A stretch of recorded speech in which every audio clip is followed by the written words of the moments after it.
hace mucho tiempo y ahorita es totalmente diferente, ¿eh? No sé si los años te dan más experiencia, pero ves a lectura con otros ojos después de tiempo. Claro, dices, ay, ya lo leí, pero lo vuelves a leer y lo ves con otros ojos. Exactamente. Entonces aquí, ¿qué sucede? De repente dices, bueno, este a lo mejor lo leí en la prepa, lo leí en la secundaria, lo leí en la primaria. Adelante, compañera.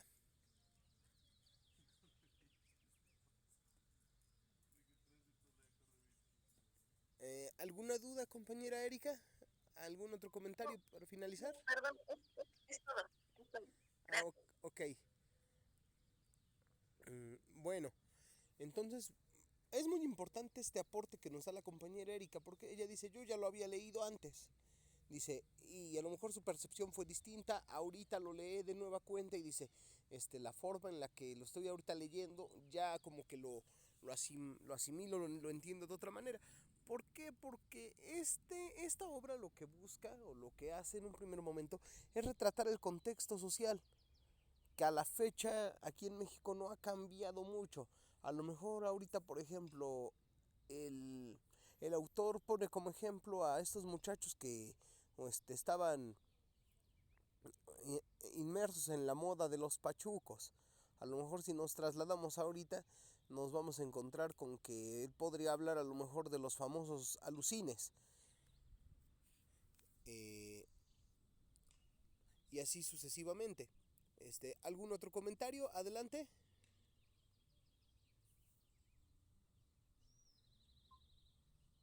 No, es todo. Creo que la obra Ajá. está en los 50, pero está tan actual Uh-huh. que sigue siendo interesante, sigue siendo actualizada para los tiempos. Claro, no era lo que mejor o los extranjeros, no sé. Muchas gracias. Sí, exacto. Entonces, por ejemplo, ahorita Octavio Paz de repente podría hablar a lo mejor de los famosos alucines y cómo y cómo es que estas personas pues buscan identificarse o sobresalir del resto, desde la música, la vestimenta, la forma de hablar, entre otras cosas. Lo mismo pasa ahorita. Él ahorita nos dio un contexto general de lo que pasa en México, del estado del arte, de cómo nos encontramos en ese momento, que si ahorita nos ponemos a examinarlo, obviamente nos vamos a encontrar con lo mismo. Pero bueno, serán temas que ya iremos tocando en las clases de ciencias sociales y filosofía. Lo que sí podemos rescatar de todo esto es que la comunicación a través de la lengua es importante. ¿Por qué? Porque gracias a esto vamos a poder obtener respuestas claras, vamos a poder también tener un intercambio de opinión con el cual vamos a poder también tener una apertura al diálogo. Pero, ¿qué sucede? Cuando nosotros no sabemos escribir bien, por lógica, no vamos a poder tener una buena comunicación escrita. ¿Y por qué no escribimos bien? Porque también en ocasiones nos cuesta hablar bien. ¿Y cómo es que nos cuesta? ¿Por qué? Porque no tenemos a lo mejor tan desarrollada esta habilidad para poder interactuar con la gente. Dice, podemos decir, no, pero pues si yo sí interactúo con papá, mamá, amigos del trabajo, sí, pero en ocasiones, por ejemplo, cuando nos toca hablar enfrente de un foro, enfrente de un cierto número de personas desconocidos, allí es donde nos empezamos a trabar. ¿Y por qué nos trabamos? Porque tenemos nervios, porque no es una práctica muy habitual para nosotros. Y también porque hasta cierto modo empezamos a dudar un poquito de lo que sabemos. Un ejemplo, a lo mejor alguno de ustedes es muy bueno hablando sobre deportes. Vamos a hablar de deportes. Y resulta que dicen, oye, pues es que quieren que des una plática sobre el fútbol. Mañana te toca. Y de repente, híjole, no, es que qué tal si la riego. O qué tal si no me equivoco en un dato. Y empezamos con estas cuestiones. Empezamos con ciertas inseguridades. Las cuales como consecuencia van a hacer que nos pongamos nerviosos. Que de repente algunas palabras o oraciones no las hilemos de una forma correcta. Y por último, esto va a ocasionar que nosotros pues simplemente no demos una muy buena plática, a pesar de que a lo mejor hablando con amigos, con 3, 4 amigos y están hablando sobre el tema, tú eres prácticamente un erudito, eres una persona que sabe mucho referente al tema, das cátedra sin problema, pero cuando se nos sacan de esa zona de confort, aguas, ahí es donde nos pega ese foquito rojo. Entonces, ¿qué debemos hacer para empezar a quitar estos pequeños lastres? Estas partes que no nos permiten desarrollarnos de una manera adecuada. Bien sencillo, miren, para empezar, por ejemplo, vamos a hablar de algún tema. Perfecto, si voy a hablar de ese tema previamente con personas, un día antes, una semana antes, no sé, ¿qué voy a hacer? Prepararme. A ver, vamos a prepararnos. Voy a preparar una introducción de qué va a constar. Bueno, pues les voy a decir mi nombre completo, a lo mejor de qué lugar vengo, el tema que voy a exponer y a lo mejor un antecedente de ese tema. Si voy a hablar, por ejemplo, en este momento yo estoy hablando de la lengua, del lenguaje, bueno, pues vámonos a remontar desde el momento en que tuvo la necesidad de venir a la vida, de hacerse a la existencia del ser humano para facilitarle las formas de comunicación y de poder llevar a cabo el intercambio de opiniones e ideas. ¿Sale? Entonces, a ver, vamos a preparar esto. ¿Sale? Entonces ya tengo mi introducción. ¿Ahora qué voy a hacer? Bueno, pues vamos a darle cuerpo. ¿Cómo le voy a dar cuerpo a mi tema? Muy bien, pues lo vamos a ir desarrollando de una manera cronológica. O ya sé, lo voy a ir desarrollando de una forma más dinámica. Voy a hacer lluvia de ideas. Por ejemplo, ya no nada más voy a permitir que me pregunten, también yo voy a preguntar para una manera de un ejercicio en el cual todos interactuemos. A ver, vamos a ver. Y resulta que llego y pregunto, a ver, fulanito, ¿usted dónde se imagina que se originó el fútbol? Híjole, no, pues no sé. Bueno, ¿usted dónde se imagina? Pues no sé, a lo mejor el hombre primitivo por ahí encontró una bola y la pateó. Pues fíjese que sí, es algo muy similar. Se cuenta que el antecedente lo tenemos en Inglaterra. Los ingleses, una vez comenzados por ahí algunos conflictos bélicos, resulta que no faltó el ocioso que se dice que pateó una cabeza y la pasó a través de una especie de arco. Y de allí se vino esa idea. Ok, entonces empezaron a hacer balones, obviamente, porque pues no se podían estar utilizando cabezas todo el tiempo. Hicieron un arco más estético, más grande, con medidas oficiales. Se implementaron también las reglas, porque como todo mundo lo empezó a jugar, y pues por sentido común, pues se sabía no tenías que lastimar al compañero, pero no faltaba quien sí era como que un poquito más aguerrido al momento de jugar y terminaba lesionando. Entonces, pues se empiezan a implementar reglas, el uso de uniforme y de ciertos equipos, con los cuales pues se buscaba que el juego se volviera todavía un poquito más especializado. En un primer momento los primeros balones se hicieron con cuero de cerdo, el cual era rígido, era duro, para la durabilidad propia del balón. Los primeros zapatos también eran duros, eran rígidos, las bermudas eran de materiales diversos, no había como que un estándar de... y de esta manera tú vas involucrando a la gente dentro de tu discurso igual, y van platicando. Y se relaja bastante la situación, es bastante relajada. Ahora ya no estás dando solo un discurso, estás dando una especie de cátedra en la cual todos están aprendiendo y están llevando a cabo una interacción Entonces, desde ahí tú vas a decir, bueno, voy a ver de qué forma yo logro entrar con ellos, logro hacer ese clic para que nos podamos comunicar. Y al final de que tú des esa ponencia van a decir, no, es que sí, fulano es bien bueno, fíjate que sí sabe, ¿eh?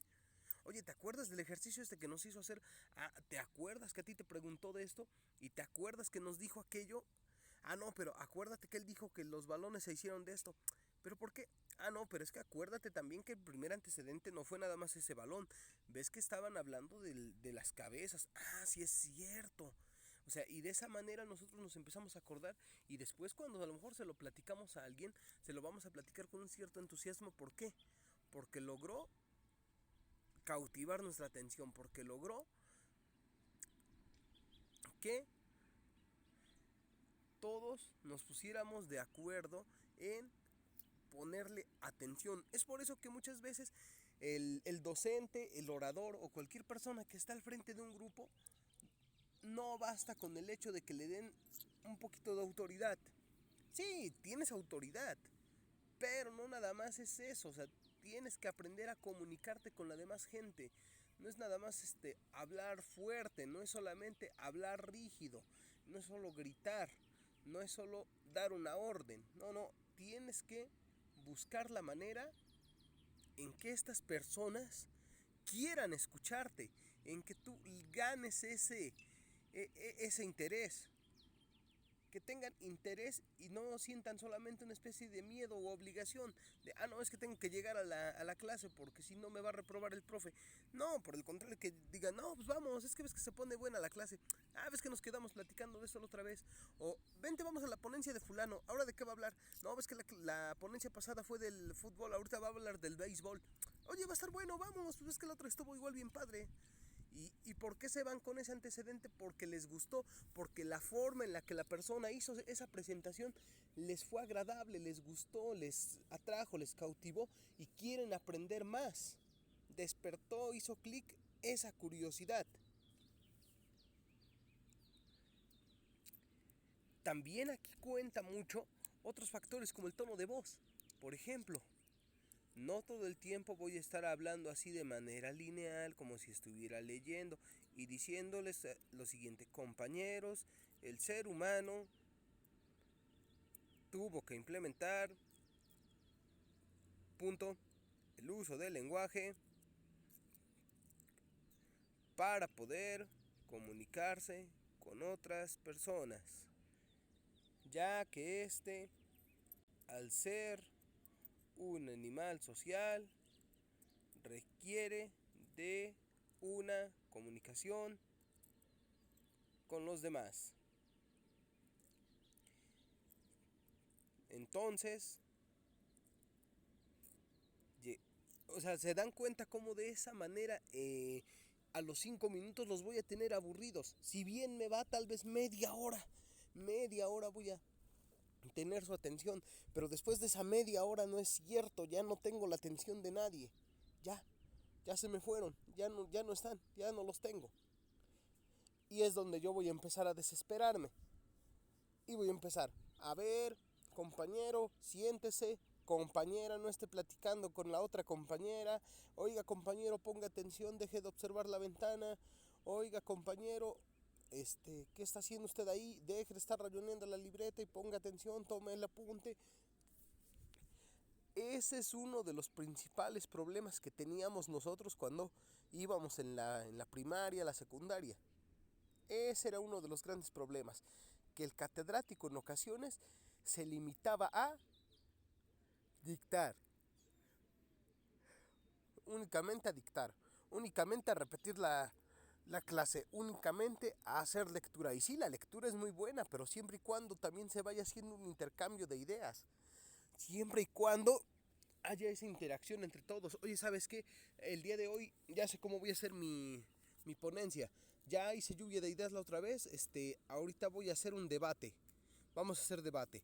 Y para la siguiente vamos a hacer un foro de opinión. Y para la siguiente lo voy a hacer más lúdico. Vamos a jugar, vamos a implementar algún juego y se van a hacer preguntas al final. Y vamos a hacer diversas cosas. Y de esa manera es como la persona va a lograr que los demás quieran escucharlo. pero en un primer momento va a tener que despertar un interés. Va a tener que despertar un interés, va a tener que hacer que ellos quieran escucharlo, que ellos, al contrario, en lugar de andarlos molestando para que entren a la clase, a la ponencia, a la exposición, al contrario, que ellos lleguen solos, que ellos digan: yo quiero estar aquí, yo quiero escuchar, yo quiero informarme, yo quiero saber.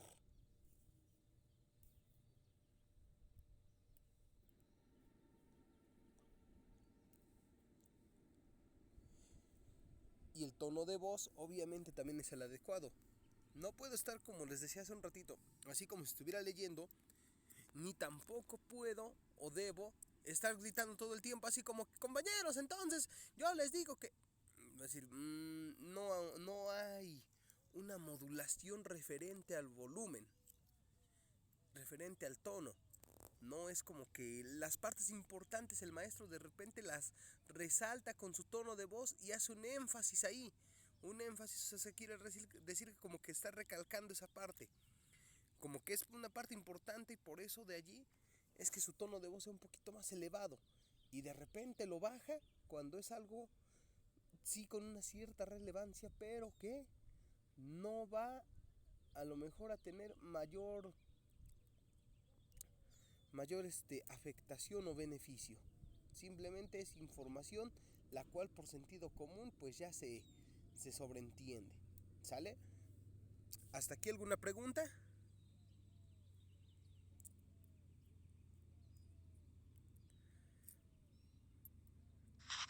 Adelante. No, pues todo muy claro, profesor. Realmente es usted una persona claro, maestro claro. Entonces todo bien, vamos bien. Ok, muchas gracias. Entonces seguimos, compañeros. Y es por eso también que cuando nosotros llevamos a cabo este tipo de ejercicios es importante también documentarnos. A ver, si vamos a hablar de deportes, sí, ya sé que soy bueno hablando de deportes, del que sea, pero por si acaso vamos a hacer una pequeña lectura. A ver, otra vez, vamos a hacer un pequeño resumen, vamos a leer algunos datos, sale, vamos a informarnos. Porque también otra de las cosas que sucede cuando nosotros exponemos, cuando nosotros llevamos a cabo alguna situación, es que no leemos. Cuando no leemos, cuando no nos hemos documentado o nuestros conocimientos ya están un poquito empolvados, ¿qué hay que hacer? Un pequeño repaso. Leer otra vez, documentarme bien de lo que voy a hablar para llegar con seguridad, actualizarme. A lo mejor voy a decir que Jordan fue el mejor jugador de la temporada de la NBA. Y me digan: oiga, pero ¿qué cree? Jordan ya tiene ratito que se retiró. O sea, sí conoce usted la historia del baloncesto, pero ¿qué cree? Le hace falta, pues ya como que documentarse, actualizarse un poquito, porque ahorita ya no es Jordan. Después le siguió Kobe Bryant, y luego de Bryant, siguieron otros jugadores. Ahorita ya ellos ya quedaron, pues como un antecedente histórico del juego. Son buenos, pero ya no son los actuales. Ahorita ya hay jugadores que superaron esas marcas. O ahorita el bueno es fulanito. Ah, sale. Entonces sí, hay que documentarnos en esa parte. Hay que ver para llegar con todas las herramientas necesarias y poder platicar, poder hablar sobre eso. Y lo mismo pasa cuando con una persona estamos a lo mejor interactuando. El interactuar con ella, ¿qué implica? Pues en efecto, conocer un poquito de lo que está hablando. Y si no lo conocemos, estar dispuestos a aprenderlo. Por ejemplo, ya dijimos, soy bueno hablando de deportes, pero resulta que llega una persona y me viene a hablar de música. Y me dice: ah, bueno, no, es que existen estas notas, existe esto, existe aquello. Y resulta que uno de los mejores violinistas considerados en el mundo en un cierto momento fue Paganini. Se le conoce por su obra La Sonata del Diablo, la cual él o hay gente que asegura que tuvo que vender su alma para que él pudiera tener esa sonata. Hay una historia detrás de todo esto. Por otra parte, en cuanto a voces prodigiosas, en un primer tiempo se tenía a los cantantes de música sacra, conocidos como castratis. Se les conocía de esa manera porque desde pequeños la iglesia, el Vaticano, se encargaba de llevar a cabo una castración. O sea, se les extirpaban los testículos a estos niños para que no hubiera un desarrollo de testosterona y por lo tanto la voz no les cambiara y siempre la conservaran con ese tonito agudo, para así poder seguir cantando algunos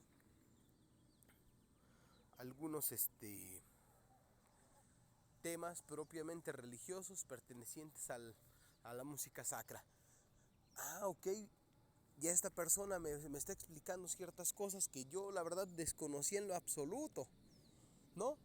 Y entonces es ahí donde yo ya estoy también haciendo ese intercambio. Estoy aprendiendo más. Estoy aprendiendo, estoy llevando a cabo un poquito más de aprendizaje. ¿Y esto a qué nos lleva? Pues a acrecentar nuestro acervo cultural. Y una vez acrecentado, también nos va a ayudar a poder tener una conversación con casi cualquier persona.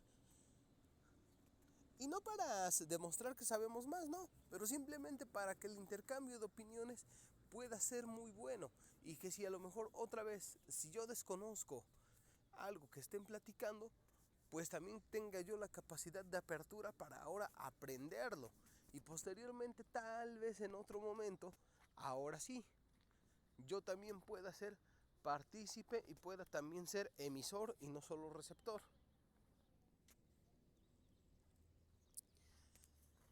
Como bien les decía, otro elemento importante es también la postura. La postura que nosotros le demos a una persona cuando estamos hablando va a decir mucho. Por ejemplo, si ¿Dónde está la casa de música, perdón? la casa de música. Ajá, me dijeron que de las albercas. Desconozco, señorito, es que también casi no vengo por acá. Oh, ya. Ok, muy amable, gracias. No, no hay de qué. Entonces, ya dicho esto, ¿qué es lo que sucede? Si yo como persona tomo una postura como retraída, como que me agacho y empiezo a hablar y a lo mejor mi tono de voz es el adecuado, pero mi postura que refleja inseguridad, entonces eso va a despertar dudas, va a despertar inseguridad en cuanto a mis receptores. Van a decir, ¿será cierto lo que este amigo nos está platicando? ¿Será cierto lo que este cuate nos dice? O sea, ¿sí nos estará hablando con la verdad? ¿O como que titubea porque sabe que lo que nos está diciendo hasta cierto punto es falso? Yo como que no le creo. No, pues igual como que casi no, no, yo no le puedo, no le doy un voto de confianza, honestamente. No, ¿sabes qué? Mejor ya no hay que venir, o como que este ponente no es bueno, como que esta clase no está dando resultados. Sí, yo la verdad también dudo mucho de lo que nos está diciendo, yo no le creo. No, mira, ¿saben qué? Mejor ya no hay que venir. Y entonces esta persona se va a quedar sin auditorio. Pero ¿qué pasa si por un caso contrario ven a una persona erguida llevando a cabo uso del espacio donde le están designando el que lleve a cabo su ponencia, se desplaza por el escenario, por el lugar donde él está, se desplaza por el salón donde él se encuentra dando su cátedra, usa ademanes, usa un tono de voz adecuado, involucra a la gente, se voltea, interactúa con ellos, es capaz de reírse, de tomarlo de una manera un poco más relajada. ¿Qué va a suceder? Bueno, me va a dar una sensación de seguridad, de alguien que sabe lo que está haciendo y de lo que está hablando. Y por lo tanto, yo me veré, obviamente, pues, si no obligado, me veré interesado.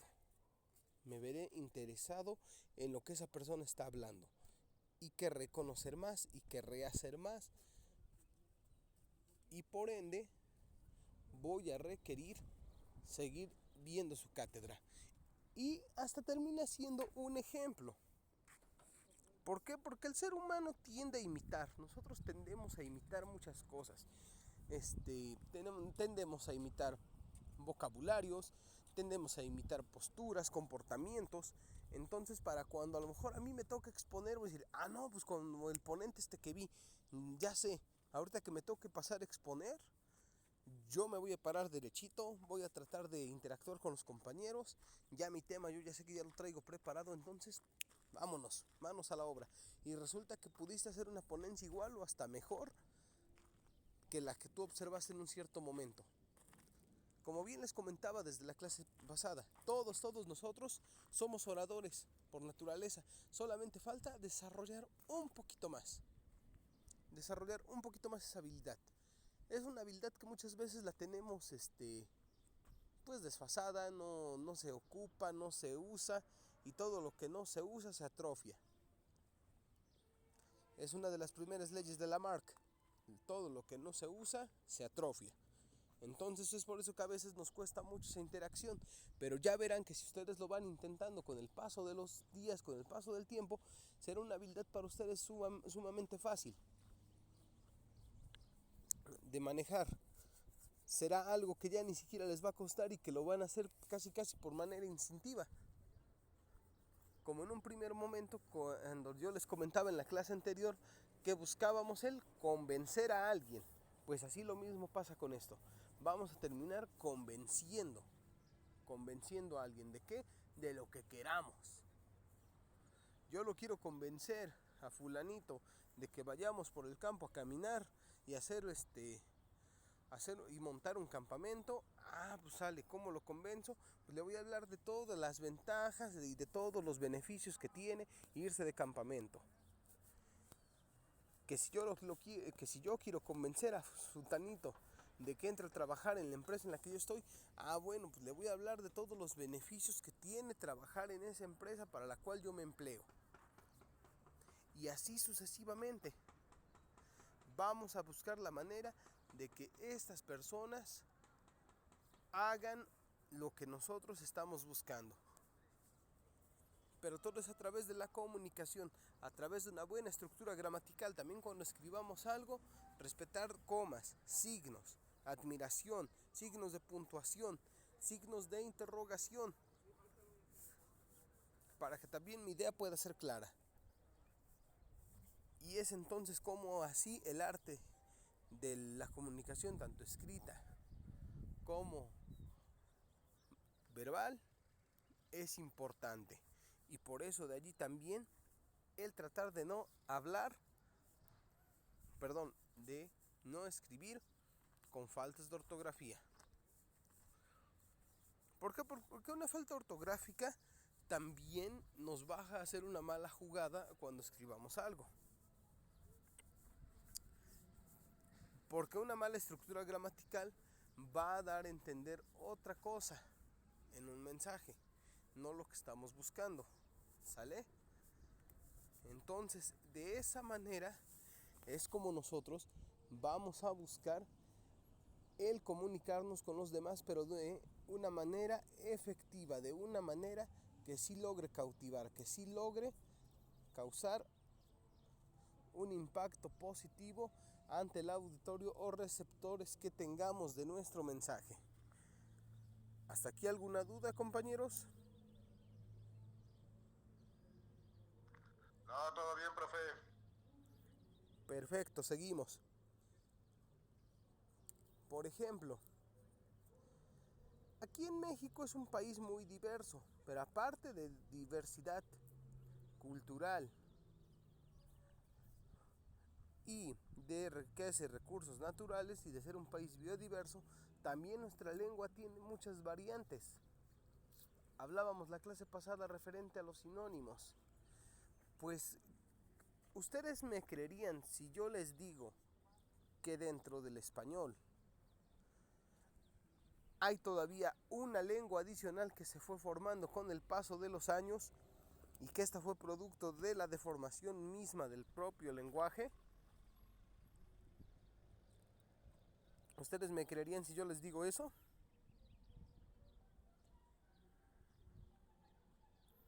Bueno, pues posiblemente no, pero sí la hay. Hay una lengua que fue creada a partir de ese punto y que actualmente se sigue hablando. En algunos lugares, no en todos, pero regularmente la vamos a escuchar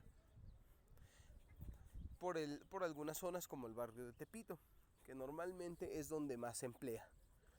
O en algunos mercados como en la Merced, o en algunas otras zonas, o con algunas personas que la usan de manera habitual y que a lo mejor al momento de interactuar llevan a cabo el uso de ciertas expresiones de esta lengua. ¿Y a qué me refiero? ¿A qué lengua me estoy refiriendo? Es una lengua llamada caló. El caló se empezó a usar a partir de ese punto, donde también los jóvenes lo utilizaron para tener un sentido de identidad, pero ahora a través del lenguaje. Eso se empezó a usar también entre los chavos, los chicos de descendencia chicana. ¿Quiénes eran ellos? Eran chicos que habían nacido en Estados Unidos, pero que eran descendientes de padres mexicanos. Y con ellos empieza esta onda del caló y también el movimiento de los famosos pachucos que se mencionan en la obra del maestro Octavio Paz. Como bien el maestro Octavio Paz los mencionaba dentro de esa obra, ellos buscaban un sentido de identidad, querían pertenecer, estar dentro del grupo social de los norteamericanos, pero sin perder ellos esa identidad propia que tenían, sin perder ese sentido de identidad, sin perder eso que los hacía únicos a ellos. Ese era uno de los cometidos de la idea principal cuando surge este movimiento, cuando surgió esta lengua. Y bueno, digamos, ¿de qué va el caló? Pues es algo no tan complejo. El caló se da en el momento cuando se buscó que las palabras tuvieran un significado distinto al que en realidad tienen dentro de nuestro propio lenguaje, dentro del español. Ese fue uno de sus cometidos.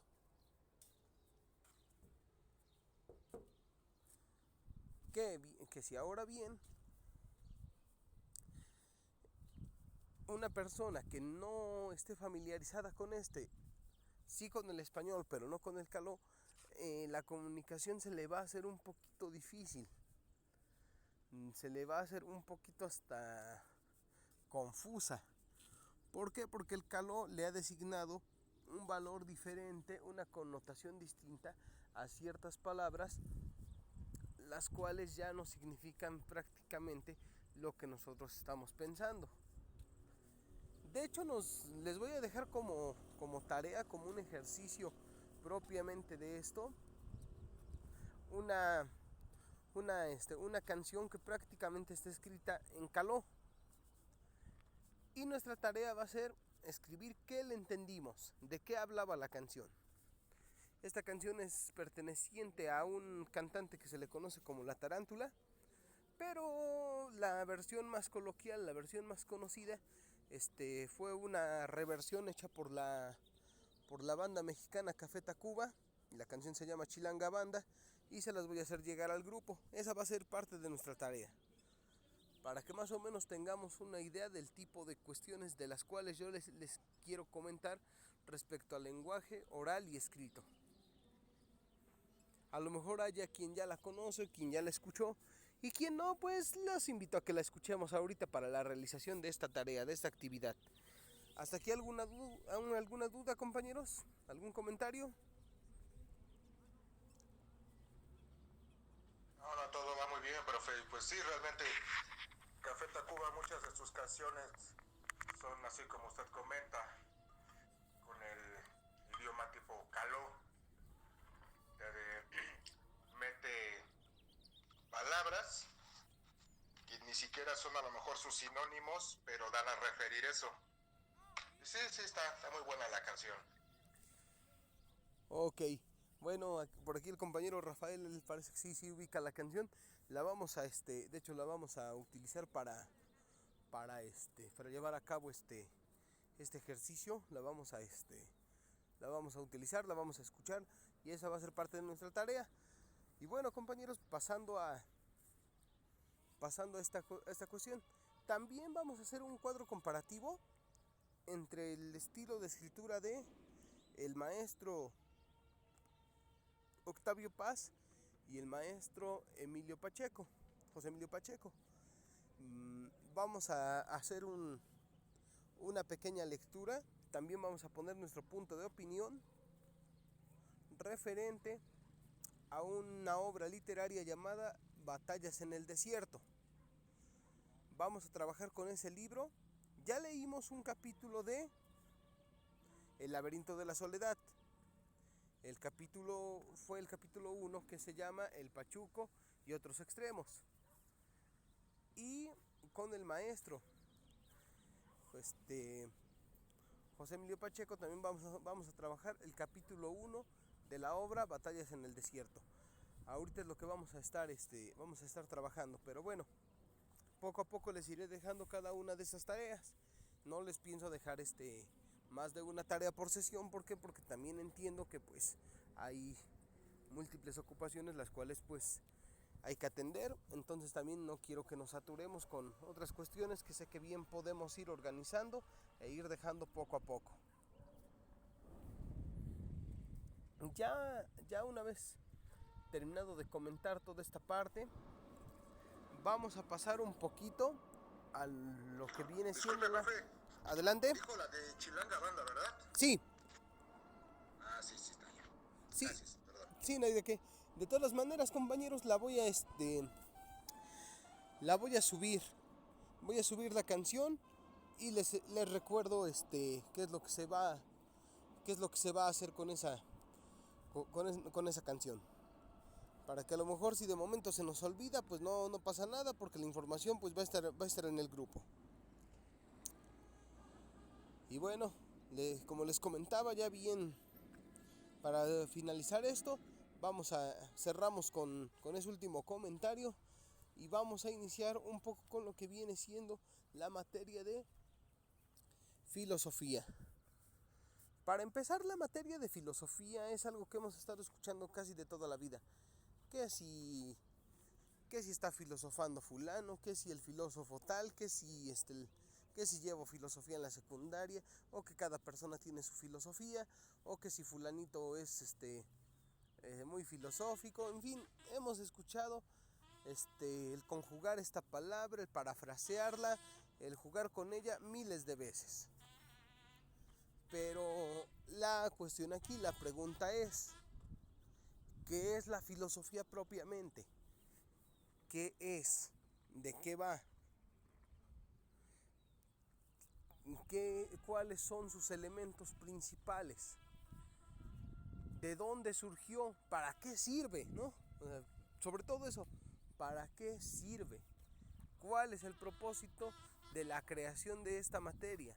¿Es una materia de relleno nada más para que nos la enseñen y ya? ¿Cuál es el cometido principal de esta?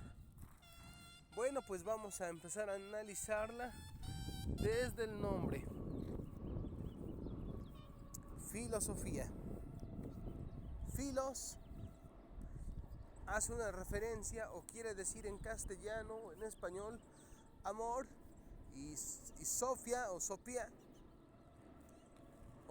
propiamente hace referencia al conocimiento, a la sabiduría.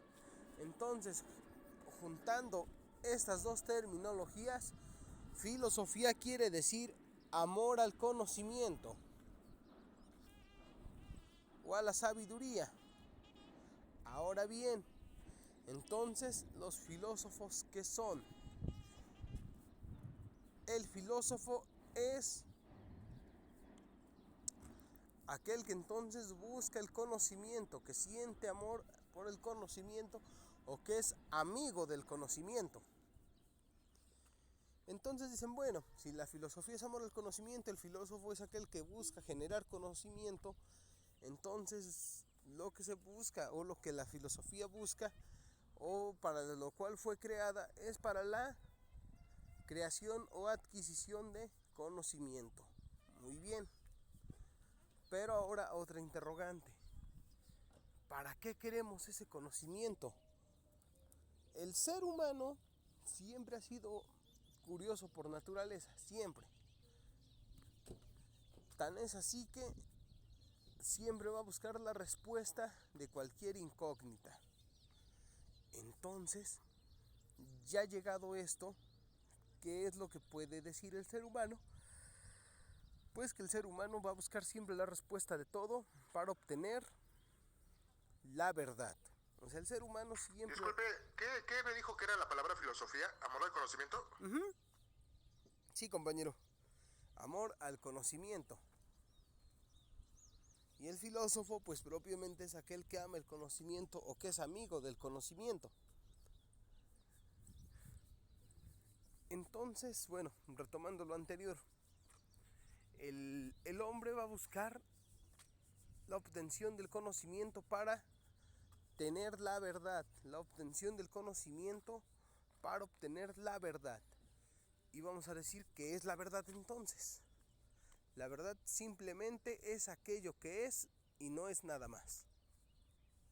O sea, no hay más, no se le puede ir por la tangente poniéndole otro nombre, buscándole otra justificación. Por ejemplo, es tan cierto que todos nosotros somos seres humanos, que digan, no, es que yo no soy ser humano. No, si eres ser humano, sí lo eres. Compartes 32 pares de cromosomas, compartes características. Si te hacemos una prueba de ADN, va a arrojar que tu ADN es de un ser humano. ¿Por qué? Porque precisamente para eso se creó, para eso se puso al servicio de la ciencia toda la sabiduría que el ser humano fue creando. ¿Para qué? Para que él tuviera la certeza de ciertas cosas, de ciertas situaciones, y que no hubiera nada que pudiera contradecir aquel conocimiento, puesto que este no carecía de verdad, por el contrario, estaba lleno a un 100% de toda veracidad. Es por eso que también en la actualidad, cuando están hablando, dicen, no, es que yo me percibo como... hay personas que dicen, supuestamente, que se perciben que si como caballo, que si como perro, que si como niño, que si como mujer, que si como hombre. A ver, bueno, a lo mejor tú eres un adulto y tú dices que te percibes como un niño de 5 años, pues déjate digo que la percepción de tu realidad es equívoca. Pero es que yo soy eso, no, tú no eres eso. Estás en un error. El error que es una falsa percepción de la realidad.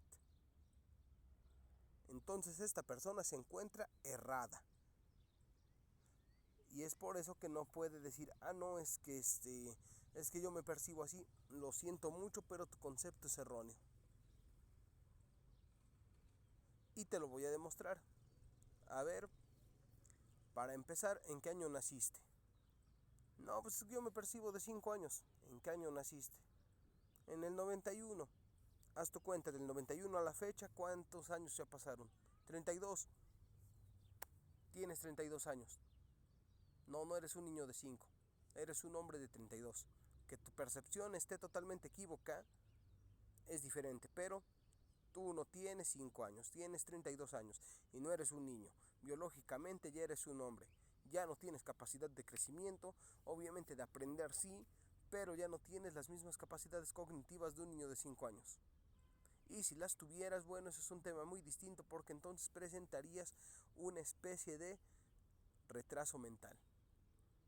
Lo cual nos conlleva a lo siguiente, a que tendrías que ser atendido por especialistas de ciencias de la salud mental. ¿Sale? Porque entonces tienes un serio problema. Pero no eres un niño de 5 años. Ni tampoco eres un perro, ni eres un caballo. Eres un ser humano. Y tu percepción de realidad está totalmente alterada. ¿Por qué? Por algún problema psicológico que traes. Y hay que atenderlo. O tal vez hasta de nivel psiquiátrico.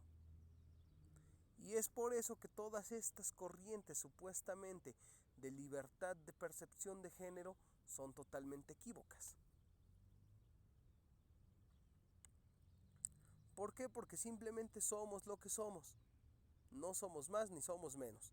Somos aquello que tenemos frente al espejo.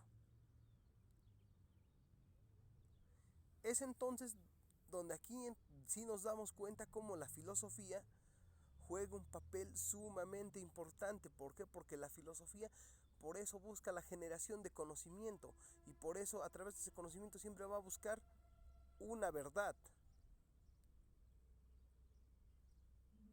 Y la verdad no puede ser franqueable, no puedes esquivarla. ¿Por qué? Porque a través del conocimiento tú la estás obteniendo y ya no hay dudas después de esto. Si hubiera alguna duda, bueno, entonces vamos a ver si ese conocimiento que se adquirió es real. Pero para esto ya entra otra materia, de la cual vamos a hablar después. Y bueno, ya dicho esto, entonces el papel de la filosofía es importante, es de total trascendencia y son materias que no se deberían dejar atrás. Para iniciar, la filosofía comienza, los primeros, por decirlo de alguna manera, pasos de la filosofía, de los cuales se tienen registro, empiezan con los pensadores. En ese momento todavía ni siquiera se les daba el nombre de filósofos. Se les conocía como pensadores. La filosofía todavía ni siquiera era filosofía, solamente era lisa y llanamente pensamientos. Entonces esos eran pensadores. Y uno de los pensadores, por lo menos de los que se tiene registro, es Tales de Mileto. Y Tales de Mileto proponía un postulado en el cual decía que el ser humano, para estar en una condición óptima, tendría que estar bien tanto de alma y cuerpo. Alma, cuerpo y mente, para tener un equilibrio. Porque si alguna de estas se encontraba alterada, entonces el ser humano no iba a llegar a un estado de plenitud completa, puesto que algo se encontraba mal dentro de él, ya fuese en un estado espiritual, mental o físico. Si estos tres no lograban estar en total armonía, entonces el ser humano estaba desestabilizado, no iba a estar bien. Y si nos damos cuenta, su postulado pues no raya en la locura. Si por ejemplo, a lo mejor físicamente me ven, dices, no, pues es que fulanito está mal. Oye, no, pero pues yo lo veo bien, es una persona que hace mucho ejercicio, se alimenta sanamente, controla su peso, no es enfermizo, es más, todo el tiempo yo lo veo bien, nunca va al médico, y si va al médico una vez al año es nada más por un chequeo, pero ni siquiera, nunca se enferma. No, pero ¿sabes qué tiene? Que pues anda mal, anda triste, tiene un estado depresivo. ¿Te cae? Sí.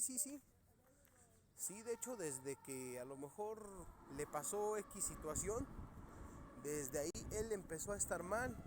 ¿Sí? Sí, él empezó a estar mal. Actualmente él, si tú vas a su casa, lo ves triste, lo ves llorando, no quiere salir. Y cuando sale porque pues de plano tiene que salir a trabajar y hacer 2-3 cosas, pero de ahí en fuera antes le gustaba mucho salir a pasear, ir a conciertos, ir a platicar con los amigos. Venía con nosotros a jugar baloncesto, ahora ya no juega, ya no quiere salir, se la pasa llorando. Aguas, entonces sí es cierto, está desestabilizada esta persona, ya no se encuentra bien. O a lo mejor dicen, no, pero pues yo a nivel mental y físico lo veo muy bien. Sí, pero ¿qué crees? Como que él siente que anda perdido, él siente que algo dentro de él no está bien. Exactamente no sabe qué es, pero él siente que no está bien.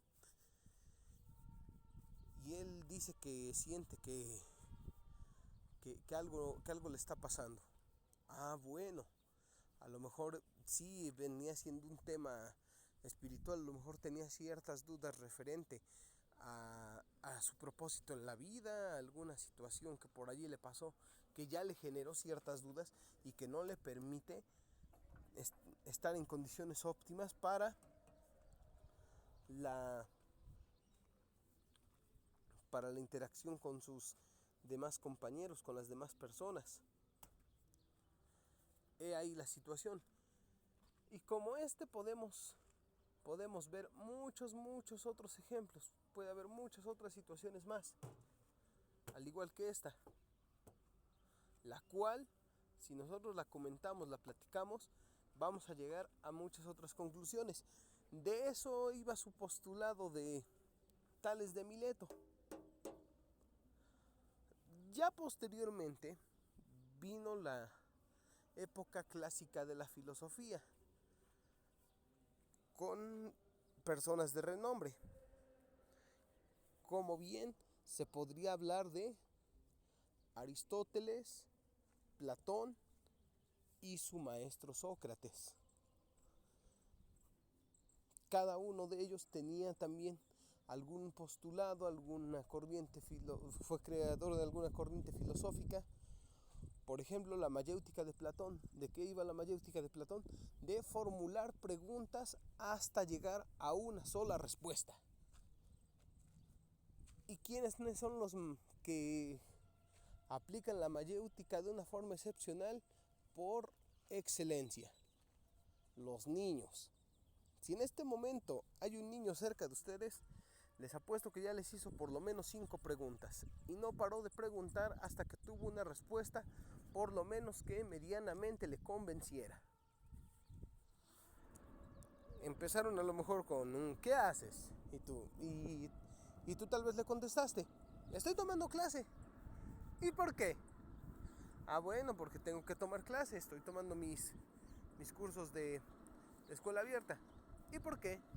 Ah, bueno, pues porque quiero aprender otro poco. ¿Y por qué?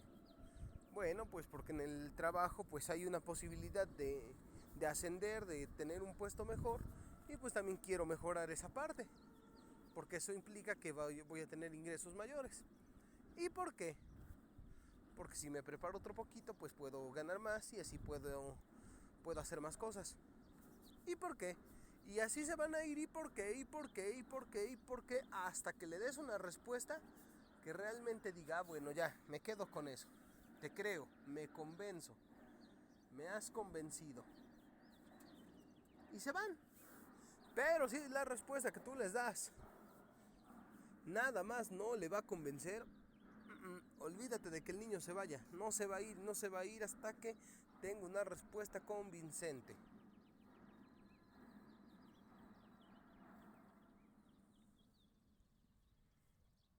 Hasta que realmente la respuesta que le den a él le convenza, es como se va a ir. Y si no, simplemente no se va a ir y no se va a ir y no se va a ir. Hagas lo que hagas, le digas lo que le digas, no se va a ir.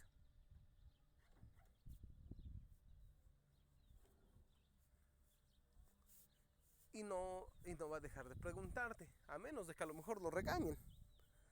Es como que diga, bueno, pues ya me voy porque ya me regañaron. Pero si no, él sigue preguntando hasta que tú le contestes.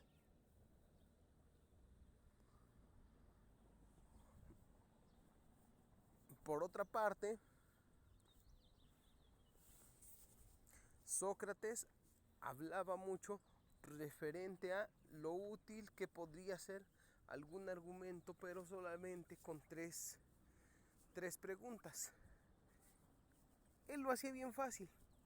Por ejemplo, si alguien llegaba y le decía, oye, ¿sabes qué? Es que dicen que tu amigo fulano está hablando mal de ti. Decía, muy bien, vamos a empezar con la primera pregunta. ¿Tú lo escuchaste? No, me lo dijeron. ¿Quién te lo dijo? Fulano. ¿Y como para qué crees que te lo dijo? No, pues no lo sé, a lo mejor para decírtelo a ti, que tú lo supieras. Bueno, y ahora que yo lo sé, esa información, ¿para qué me va a ser útil? No, pues que a lo mejor, pues para que más o menos te cuides de fulanito. Ajá, bueno, y entonces, eh, ¿qué utilidad tiene? No, pues creo que ninguna. Entonces, de esa manera, él terminaba depurando todas estas situaciones. Cada uno de ellos tenía una forma distinta de adquirir conocimiento, de la adquisición misma de esa sabiduría. Por otra parte, también hubo filósofos ya un poquito más, ya más de la época o era moderna, en el periodo de la Ilustración o en el siglo de las luces. Existió, por ejemplo, Juan Jacobo Rousseau, existió el Barón de Montesquieu, existió Voltaire, también estuvo René Descartes, Nicolás Maquiavelo, entre otros. A lo que estos muchos decían y tenían otros postulados. Por ejemplo, Voltaire comentaba una de las máximas del derecho. Decía: podré no estar de acuerdo con aquello que tú dices, pero moriría por defender tu derecho a decirlo. Ok, ¿de qué va su postulado? Bien fácil. Que el hecho de que uno no esté de acuerdo con alguien no quiere decir que él no tenga el derecho para no expresarlo. Perfecto. Yo no podré estar de acuerdo a lo mejor con una persona que le gusta el voleibol y que me diga: no, es que el voleibol es el mejor deporte. Y que diga: no, ¿cómo crees? Estás loco, es bien aburrido. No, pero ¿cuál aburrido? Si es bien bueno, es así y así. No, no es cierto, a mí me aburre. Ah, bueno, ahí está el punto clave. A mí. Pero para esa persona tiene un valor de diversión. Para esa persona es divertido, es bueno. Para mí no, pero para esa persona sí. Entonces, ¿qué es lo que va a pasar?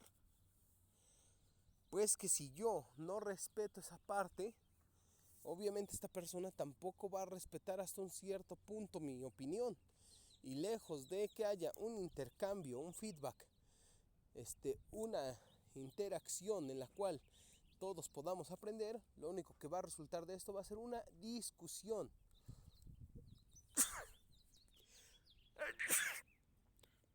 Y esta discusión va a ser infructuosa porque va a terminar en una disputa, en una pelea, la cual como resultado solamente tendrá a dos personas necias peleando y discutiendo sin un sentido, sin una cuestión propicia, solamente un par de personas necias que ya discutieron y que no tienen pensado escuchar el uno al otro. Es lo único que va a resultar y resaltar de esa plática. ¿Hasta aquí alguna duda? ¿Algún otro comentario, compañeros?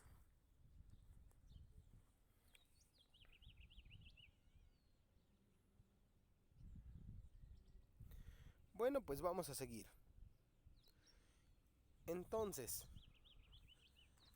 ¿cuál es el propósito de la filosofía? La creación de conocimiento para la obtención de la verdad. Filósofos o personas que tuvieron los primeros postulados filosóficos o que llevaron a cabo las primeras formulaciones de esta. Ya lo dijimos, el primero es Tales de Mileto, es el primer antecedente. Ya posteriormente vino Platón, vino Sócrates, vino Aristóteles. Después también por allí vino René Descartes, vino Voltaire, vino Juan Jacobo Rousseau, vino Maquiavelo. Que por otra parte, por ejemplo, René Descartes, él decía: primero pienso, luego existo. ¿A qué se refiere? Que el pensamiento es una de las partes fundamentales por las cuales el ser humano puede justificar su propia existencia, porque el ser humano es la única persona capaz de llevar a cabo un pensamiento, de razonar. Entonces, una de las principales pruebas de que el hombre existe es el pensamiento, el razonamiento y el uso de la razón misma. Y si no hay una de estas, entonces el humano termina siendo relegado a su inexistencia. De eso iba este postulado del maestro René Descartes. Primero pienso, luego existo. Porque gracias al pensamiento es que el hombre podía llegar a la conclusión de su propio existir y de su presencia dentro del lugar, tiempo y espacio. Por otro lado, Nicolás Maquiavelo, él postulaba y aseveraba y también aseguraba que el fin justifica los medios. El fin justifica los medios. ¿Y cuál sería el fin?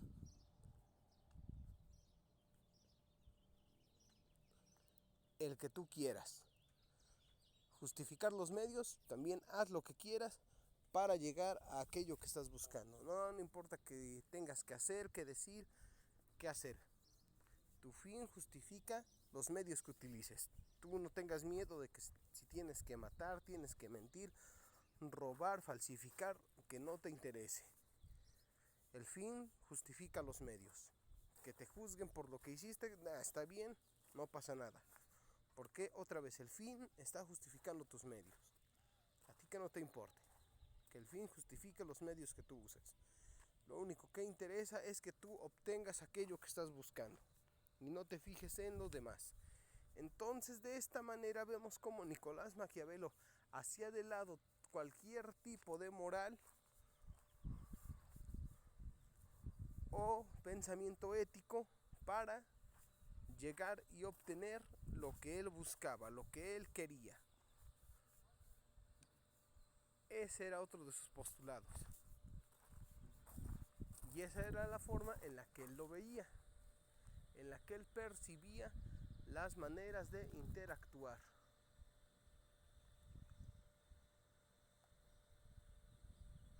¿Sale? Entonces,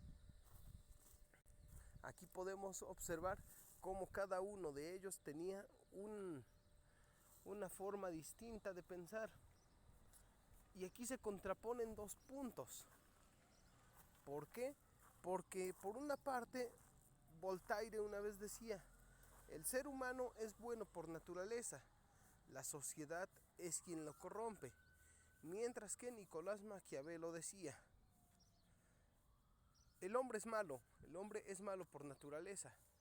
El hombre es bueno solo si se le precisa hacerlo. Entonces aquí la pregunta sería, ¿realmente el ser humano es bueno o es malo? ¿Qué viene siendo? ¿Es bueno? ¿Es malo? ¿Es malo? ¿Es bueno? ¿Qué es realmente el ser humano? ¿Qué viene siendo? ¿Qué es? Bueno, pero disculpe.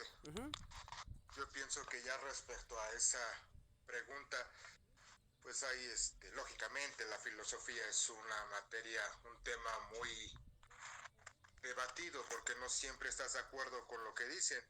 Es como, por ejemplo, aquí Maquiavelo, que dice, el fin justifica los medios.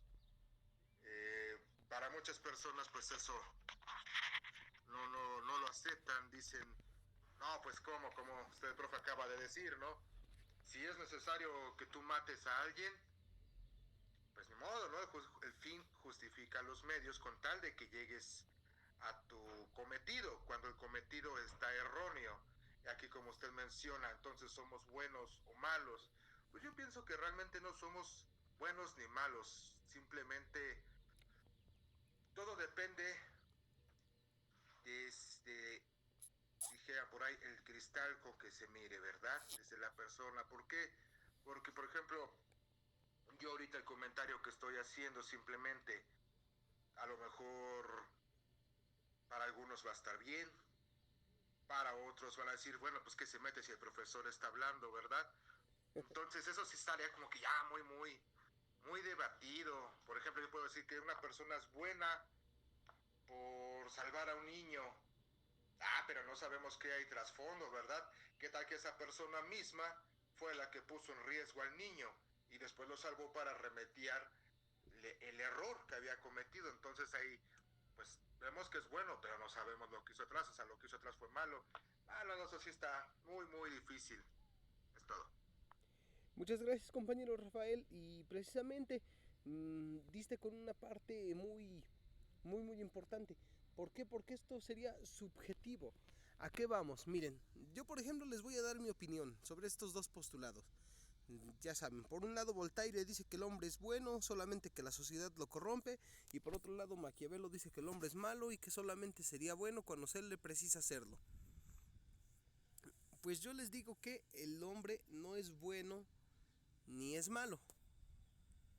El hombre de hecho no nace ni con maldad ni con bondad. El hombre cuando nace amoral. Por ejemplo, ¿qué es una persona cuando dicen que tiene moralidad? Bueno, que tiene ciertos valores y decálogos. Sale. ¿Qué es una persona inmoral? Toda aquella que hace cosas contrarias a la moral que está establecida. ¿Y qué es una persona amoral? Una persona amoral es aquella que no distingue el bien del mal. Nosotros cuando nacemos ya sabemos qué es bueno y qué es malo. Obviamente no lo sabemos. Cuando somos unos bebés, pues no sabemos. Vivimos libremente, vivimos precisamente por nuestras formas, nuestros gustos, nuestra manera. Ya posteriormente, dependiendo dónde nazcamos, se nos va precisando qué es bueno y qué es malo. Qué es lo que hay que hacer y qué es lo que no tenemos que hacer. Entonces, ya después de todo esto, ¿a qué podemos llegar? Pues simple y sencillamente a que el hombre no es bueno ni malo, es amoral. Él después se le va adoctrinando, se le va mostrando qué es lo que tiene que hacer, y eso dependiendo dónde nazca. Si por ejemplo nace en una familia con una tradición religiosa muy apegada, pues se le van a inculcar cuestiones y valores religiosos idénticos a los de esa familia. Si el niño nace en una familia de personas con tendencias ateístas, pues obviamente le van a inculcar las mismas. Es decir, sí, pero la cuestión es así y así y así. Y entonces, cuando a lo mejor estas dos personas se encuentren, ¡pum!, van a tener una controversia, porque una va a decir, ¿sabes qué? Yo fui educado dentro de una doctrina religiosa y esto es la verdad. Mientras que va a llegar la otra persona y decir, mira, pues yo fui criado dentro de una doctrina ateísta y no, es esto. Y entonces ahí va a haber contrapuntos, va a haber polos opuestos, y los cuales van a buscar que su aseveración, que lo que ellos están comentando es meramente la verdad. ¿Pero por qué? Porque esa ha sido la verdad que les dieron en un cierto momento. Pero bueno, eso va a ser tema de la siguiente clase. Por el día de hoy, compañeros, por hoy concluimos con nuestro tema. Como tarea, recordemos, se nos queda buscar y tratar de entender a qué hace referencia la canción de Chilanga Banda, interpretada por Café Tacuba. Se las hago llegar en un ratito, y por mi parte, compañeros, sería todo referente a la clase del día de hoy. Agradezco mucho su presencia, sobre todo la participación, porque de esta forma enriquecemos nuestra cátedra. Y bueno, sin más por el momento, solo me queda desearles un excelente fin de semana. Muchas gracias.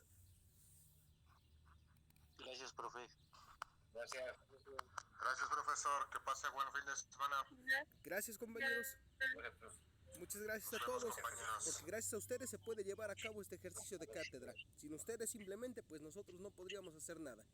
Entonces, se los agradezco, compañeros. Excelente fin de semana. Pásenla bonito. Buenas tardes.